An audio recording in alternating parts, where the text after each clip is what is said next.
Hey guys, welcome back to the devlogs for the Lost Anchor.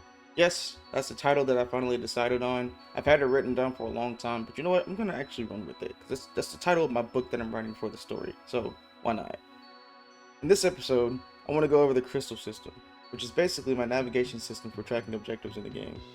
Crystal and Rowan's hip now acts as a guide. It lets you know where your objectives are and also tells you when you've arrived at them.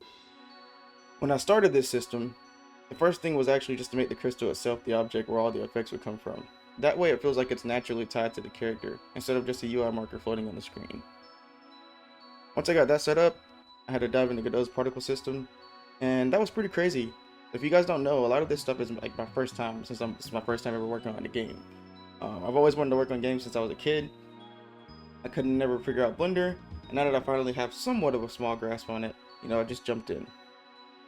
But that meant I had to learn a lot about the particle processes, the standard materials, and even making, a new PNG just so it had an actual shape for my particles. From there, it was a lot of trial and error, especially messing with settings, coding things out, trying to get the particles to behave the exact way I wanted. Now the biggest headache was the trail particles. The arrival effects worked fine after a while, but the trail was stubborn. It wasn't tracking the objective the correct way for a while, and at one point I even set up a navigation agent and a navigation region. But in the end, I realized I didn't even need them. Instead, I figured out I can just track the objective the same way I was already doing for the arrival effects. So the navigation nodes are still there, but they're just not being used at all.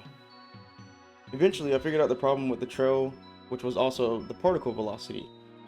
Directional velocity plays a huge role whenever it comes to where your particles are going. If your values are off, you'll end up overshooting positions, curving in weird directions, or just not getting the effect you want at all. So if you ever work with particles, keep an eye on that. It'll save you a lot of hours of frustration.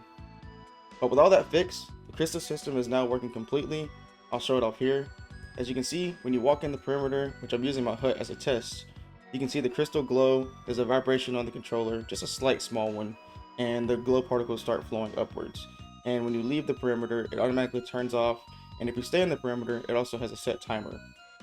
As for the trail particles, I got them working entirely with the up on the D-pad like I wanted, kind of similar to a compass.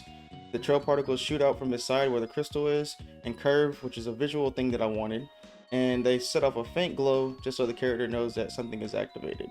It only happens when you're outside of the perimeter, and it's mainly for you to basically see where the objective is located at, so it makes it easier to track objectives.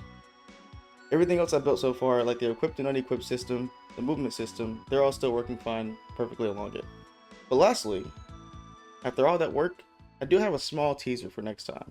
It's not anything crazy, but I've already started moving into the combat system. Right now, Rowan has an attack and a block working in the game, so we're slowly but surely getting there. But that's what I'll be focusing on in the next devlog. Thank you guys so much for watching. It's still been a great journey so far. I've been learning a lot, I've been coding a lot, and that's probably one of my favorite parts of this. But soon we're going to be getting into, creating maybe a minor test enemy, giving them some movement and maybe a basic attack, so we can start setting up the exploration part of the combat system. After that's all fully set up, which it almost basically is, we'll be working into the actual arena style transfer, getting into the actual where the combat will be. So thank you guys for watching, and I hope you guys are enjoying the series so far, and I will see you guys in the next one. Stay safe and have a good one.